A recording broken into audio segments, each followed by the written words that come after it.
ముందుగా బులెటిన్ లో 6 big breakings మనకు అందుతున్నాయి. మొదటిది 11 గంటలకు తెలంగాణ ఎంపీలతో అఖిలపక్ష సమావేశాన్ని నిర్వహించబోతోంది ప్రభుత్వం. ఈ కీలక భేటీకి అన్ని పార్టీల ఎంపీలను ఆహ్వానించింది. ముఖ్యమంత్రి రేవంత్ రెడ్డి, డిప్యూటీ సీఎం భట్టి ఆధ్వర్యంలో ఈ ఆల్ పార్టీ భేటీ జరగబోతోంది. అలాగే సెకండ్ బ్రేకింగ్ న్యూస్ చూస్తున్నాము. మార్కాపురంలో మహిళలతో చంద్రబాబు ముఖాముఖికి సంబంధించి చంద్రబాబు నాయుడు మహిళలతో ముఖాముఖి నిర్వహించబోతున్నారు. మహిళా దినోత్సవం సందర్భంగా 2 లక్షల మందికి కుట్టు మిషన్లు పంపిణీ చేయబోతున్నారు ముఖ్యమంత్రి.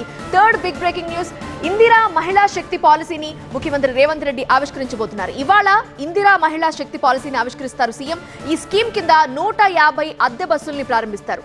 మహిళా దినోత్సవం సందర్భంగా చాకలి ఐలమ్మ మహిళా వర్సిటీకి శంకుస్థాపన చేయబోతున్నారు. ఇక fourth big breaking news, Kurnool jail నుండి విజయవాడకు పోసానిని తరలిస్తున్నారు. పోసాని కృష్ణమురళిని కర్నూలు జైలు నుంచి తరలించబోతున్నారు పోలీసులు.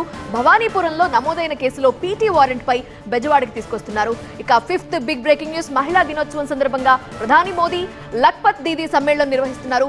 మహిళా దినోత్సవం సందర్భంగా గుజరాత్ లో లఖ్పత్ దీదీ సమ్మేళనం నిర్వహిస్తున్నారు. ప్రధాని మోదీ పాల్గొంటున్న ఈ కార్యక్రమంలో మహిళా పోలీసులతో భద్రతని కల్పించారు. ఐపీఎస్ల దగ్గర నుండి కానిస్టేబుల్ వరకు అందరూ మహిళలే ఉన్నారు. సిక్స్త్ బ్రేకింగ్ న్యూస్, అధిక సుంకాలపై ఇప్పటికే పలు దేశాలకి సుంకాలు విధించారు. అయితే భారత్ మాత్రం ఒప్పుకుంది అంటున్నారు ట్రంప్. అధిక సుంకాలపై అనేక దేశాలకు షాక్ ఇచ్చారు. ఇప్పటికే భారత్ విషయంలో మాత్రం కీలక వ్యాఖ్యలు చేశారు ఆయన.